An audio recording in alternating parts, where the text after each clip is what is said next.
নমস্কাৰ ষ্টুডেণ্টছ সকলোকে স্বাগতম জনাইছো আসামিজ ষ্টাডি ইনফো ইউটিউব চেনেলটোলৈ তো ছাত্ৰ ছাত্ৰীসকল হায়াৰ ছেকেণ্ডাৰী পৰীক্ষাৰ 5 মাৰ্চ তাৰিখে আছে লজিক এণ্ড ফিলছফিৰ প্ৰশ্ন কাকত তো তোমালোকক এইটো ভিডিঅ'ৰ মাধ্যমেৰে গোটেই প্ৰশ্ন কাকতখন দেখাই দিম তোমালোকক উইথ এনসাৰখিনিও মই দি দিম তোমালোকে ভিডিঅ'টো অকণি স্কিপ নকৰাকৈ গোটেই কুৱেশ্যনটা নিজৰ বহিখন লৈ ভালদৰে লিখি লোৱা আৰু এইকেইটা কুৱেশ্যন তোমালোকে ভালদৰে পৰীক্ষাত চাই যাবা তোমালোকে 100% কমন তোমালোকৰ পৰীক্ষাত প্ৰশ্ন আহিব ঠিক আছে নতুন চেনেলটো সাবস্ক্ৰাইব কৰিবা তোমালোকক এটাই ৰিকুৱেষ্ট কৰিম তোমালোকে চেনেলটো সাবস্ক্ৰাইব কৰি দিবা লেটস ষ্টাৰ্ট তো ষ্টুডেণ্টছ তোমালোকে প্ৰথমটো কুৱেশ্যন চাবা প্ৰথমটো কুৱেশ্যন অতিকৈ গুৰুত্বপূৰ্ণ পৰীক্ষা তোমালোকৰ আহিব পূৰ্ব স্থাপিত শৃংখলা মতবাদ কি আৰু ইংলিছ মিডিয়ামৰ যোনসকল ষ্টুডেণ্ট তোমালোকে এটা কাম কৰিবা তোমালোকে এইখিনি যি উত্তৰখিনি বা কুৱেশ্যনটো তোমালোকে গোটেইটো গুগল ট্ৰেন্সলেটত গৈ তোমালোকে ইংলিছলৈ কনভাৰ্ট কৰি দিবা যিহেতু ইংলিছ আছামিজ পাৰ্টকৈ বনোৱাটো অতিকৈ জটিল হয় সেইকাৰণে মই তোমালোকক আছামিজলৈ দি দিছোঁ তোমালোকে গুগল ট্ৰেন্সলেট ইউজ কৰিবা আৰু এই কুৱেশ্যনটো উত্তৰটো চাবা যে লাইবনিজৰ মতে চিট পৰমাণুবোৰ এটাৰ পৰা আনটো স্বতন্ত্ৰ তেন্তে এইবোৰ কিদৰে সংহত আৰু শৃংখলিত হৈ থাকিব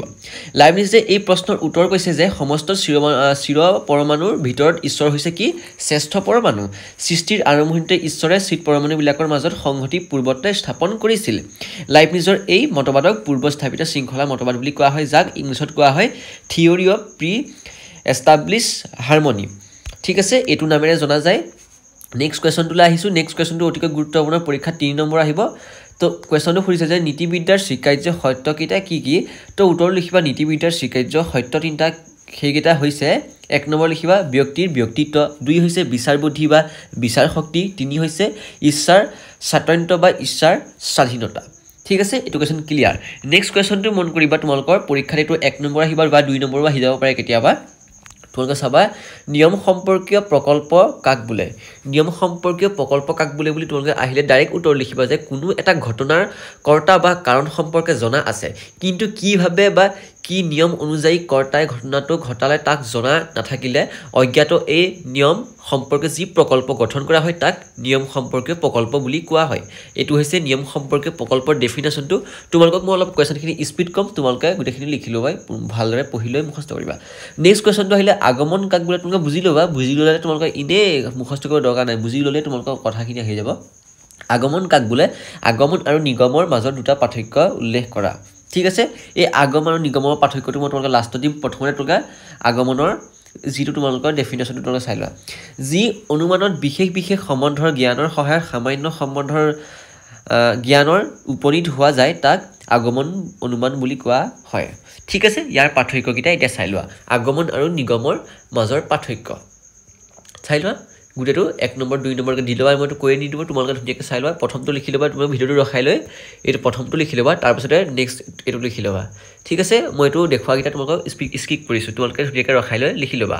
পাছৰ কুৱেশ্যনটো আহিলে নানা কাৰণবাদ বুলিলে কি বুজা নানান কাৰণবাদ কিয় বিজ্ঞানসন্মত নহয় এই দুটা কুৱেশ্যন এটেচ কৰি দিয়া হৈছে পৰীক্ষাত তোমালোকৰ 3-4 নম্বৰ ইজিলি আহিব আৰু তোমালোকে ইজিলি পাই যাবা এই মোৰ টপিককেইটা লিখিলে তোমালোকে উত্তৰটো চাবা নানা কাৰণবাদ বুলিলে পৰা তোমালোকে লিখি লোৱা একেবাৰে অসুবিধাৰ সন্মুখীন হ'ব লগা হয় এই গোটেই প্ৰথম পেৰাগ্ৰাফটো লিখি লোৱা ভিডিঅ'টো ৰখাই লৈ তোমালোকে লিখি ল'বা ঠিক আছে তাৰপাছতে চাবা তোমালোকে এইটো পেৰাগ্ৰাফ দেখাই দিছোঁ ধুনীয়াকৈ তোমালোকে গোটেইটো লিখি লোৱা যদি কিবা বুজি নোপোৱা তোমালোকে মোক আমাৰ হোৱাটছআপ চেনেল জইন হোৱা তাত মই বুজাই দিম কোনো কথা নাই ঠিক আছে এইটো কুৱেশ্যন তোমালোকে ক্লিয়াৰ কৰি লোৱা এইটো কুৱেশ্যন লিখি ল'বা তাৰপিছতে ভিডিঅ'টো যোনখিনি থাকি গৈছে তোমালোকে সেইখিনিয়ে লিখি ল'বা ৰখাই পাছৰ কুৱেশ্যনটো আহিলে 4 নম্বৰ কুৱেশ্যন সৰল বাস্তৱবাদৰ যিকোনো 4টা বৈশিষ্ট্য লিখা তো উত্তৰটো তোমালোকে লিখিবা যে সৰল বাস্তৱবাদৰ যিকোনো 4টা বৈশিষ্ট্য হ'ল 1 নম্বৰ দিবা মনৰ বাহিৰত এখন বাহ্যিক জগত আছে 2 হৈছে বাহ্যিক জগতৰ জ্ঞান আমি প্ৰত্যক্ষৰ জৰিয়তে লাভ কৰোঁ প্ৰত্যক্ষ বাহ্যিক জগতখন যি ধৰণে দেখে তাৰ স্বৰূপ তেনেকুৱাই হয় 3 নম্বৰ লিখিবা 4 নম্বৰ লিখিবা ঠিক আছে প্ৰথম দুটা পইণ্ট কৈ দিলোঁ আৰু 3 নম্বৰ 4 নম্বৰ পইণ্টটো লিখি লোৱা তাৰ পাছৰ কুৱেশ্যনটো হ'লে প্ৰকল্পৰ বিভিন্ন প্ৰকাৰসমূহৰ নাম উল্লেখ কৰা তো উত্তৰটো চাবা তোমালোকে প্ৰকল্পৰ বিভিন্ন প্ৰকাৰসমূহৰ নাম হৈছে 1 কৰ্তা সম্পৰ্কীয় প্ৰকল্প খ হৈছে নিয়ম সম্পৰ্কীয় প্ৰকল্প আৰু গ হৈছে পাৰিপাৰ্শ্বিক সংস্থিতি সম্পৰ্কীয় প্ৰকল্প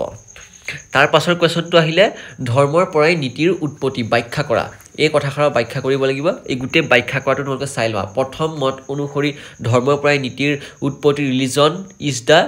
চ'ৰ্চ অফ মৰেলিটি ঠিক আছে তাৰপিছত ডেকাৰ্ট এইটো ইংলিছত ডেকাৰ্ট বুলি কোৱা হয় লক এই গোটেইটা কোৱা হয় গোটেই তোমালোকে পেৰাগ্ৰাফটো চাই লোৱা এফালৰ পৰা দেখাই দিছোঁ গোটেই পেৰাগ্ৰাফটো সম্পূৰ্ণকৈ লিখি ল'বা এই নিদিবা তোমালোকে গোটেই কথাখিনি লিখি ল'বা লিখি ল'লে তোমালোকৰ এই যিটো টপিক দিছোঁ এই গোটেই টপিকটো তোমালোকে লিখি দিলে তোমালোকে ফুল মাৰ্কছটো পাই যাবা ঠিক আছে তো আজিলৈ ভিডিঅ'টো ইমানেই তোমালোকৰ